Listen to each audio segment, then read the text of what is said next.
मोबिना महक और आप देख रहे हैं यूपी न्यूज 24 चैनल पर इस वक्त की खबर। मुरादाबाद पहुंचते ही उप मुख्यमंत्री केशव प्रसाद मौर्य ने विपक्ष पर साधा निशाना। भाजपा कार्यकर्ताओं ने उप मुख्यमंत्री केशव प्रसाद मौर्य का किया जोरदार स्वागत। राहुल गांधी को आ रही जेल की याद, केशव प्रसाद के नए बयान से फिर चढ़ेगा सियासी पारा। उप मुख्यमंत्री केशव प्रसाद मौर्य ने राहुल गांधी पर हमला बोलते हुए कहा कि उन्हें जेल जाने की याद आ रही है। उन्होंने कांग्रेस पर लगातार हार के कारण बौखलाने का आरोप लगाया।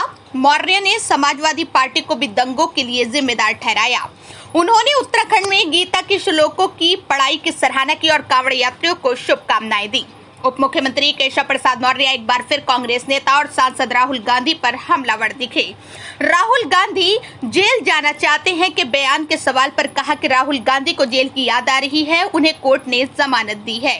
उन्होंने जेल जाने वाले काम किए हैं, इसलिए जिस दिन जमानत निरस्त होगी वो जेल चले जाएंगे और उसी दिन से उनकी जेल की यात्रा शुरू हो जाएगी।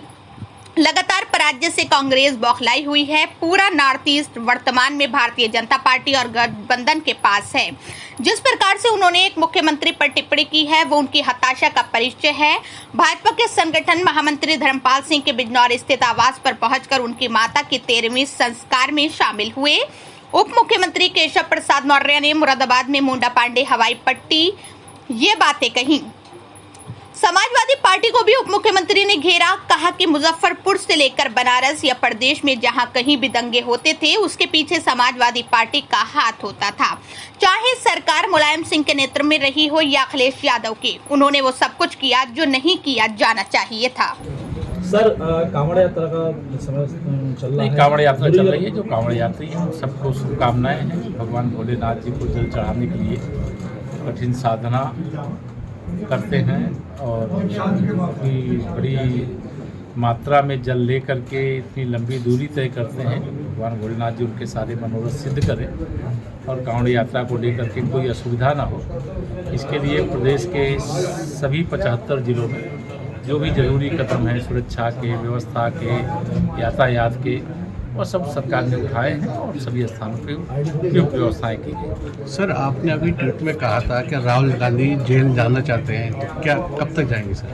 ये तो देखिए, जमानत में जो होता है, जब कोर्ट जमानत निरस्त कर देगी उस दिन जेल चले जाएंगे। जैसे उनको जेल की याद आ रही है तो जेल की जो याद आ रही है वह जेल जाने वाले काम किए हुए हैं कि माननीय न्यायालय को निर्णय लेना है, न्यायिक प्रक्रिया का हिस्सा है। तो जमानत पर है, जिस दिन उनकी जमानत को निरस्त करेगी, जिस दिन उनको सजा होगी उस दिन उनकी जेल की यात्रा शुरू होगी।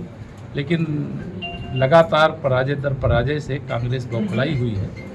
पूरा नॉर्थ ईस्ट इस समय भारतीय जनता पार्टी और हमारे गठबंधन के पास है और जिस प्रकार से हमारे आसाम के मुख्यमंत्री हेमंत बिश्व शर्मा जी के बारे में उन्होंने टिप्पणी की है, ये उनकी हताशा का परिचय है। सर, दूसरा सवाल ये है कि आजम खान साहब जो सत्ता में रहे अखिलेश के, उनका चाबुक चला, वो कौन सा चाबुक था और या घर के रहे घाट के रहे? आपके ट्वीट में मुजफ्फरनगर से के दंगों से लेकर के अगर हम कहें कि बनारस तक के दंगे होते थे या प्रदेश में कहीं कुछ होता था तो उसके पीछे अगर कोई रहता था, जो मुस्लिम तुष्टीकरण की राजनीति होती थी, जो अन्याय किया जाता था, उसके सबके पीछे समाजवादी पार्टी की, चाहे श्री मुलायम सिंह यादव जी के नेतृत्व में सरकार रही हो, चाहे श्री अखिलेश यादव जी के नेतृत्व में रही हो, उन्होंने वहाँ सब कुछ किया जो नहीं करना चाहिए। लेकिन आज डाक के 3 पास।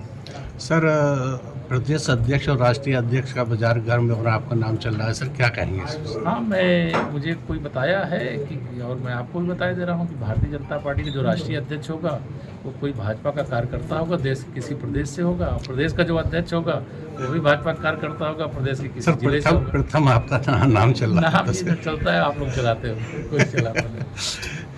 सर, उत्तराखंड सरकार ने स्कूलों के अंदर गीता के श्लोक पढ़ाए, क्या उत्तर प्रदेश में भी कोई ऐसी? देखिए, ये श्रीमद् भागवत गीता पढ़ाने का जो भी निर्णय मुझे मालूम नहीं है, अगर लिया गया है बहुत सराहनीय है। अभी उत्तर प्रदेश में जब इस पर विचार होगा तो देखेंगे, लेकिन अभी इस पर विचार नहीं हुआ है। लेकिन कहीं पर भी कोई अच्छा काम हो रहा है उसका स्वागत है और श्री पुष्कर सिंह धामी जी और उनकी सरकार को बधाई। सपा सांसद कह रहे हैं कुरान और बाइबल भी पढ़ाई जानी चाहिए। वो तो कहेंगे पढ़ाई जानी चाहिए, लेकिन उस कुरान और बाइबल पढ़ाने और पढ़ने वालों का अंतर है ना।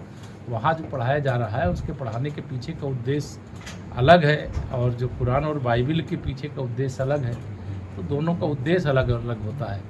वह एक अगर कुरान को कहे वो इस्लाम को मानने वालों का धर्म ग्रंथ है और जो बाइबिल है वो ईसाइयों का धर्म ग्रंथ है, लेकिन श्रीमद् भगवद गीता संपूर्ण मानवता का धर्म ग्रंथ है।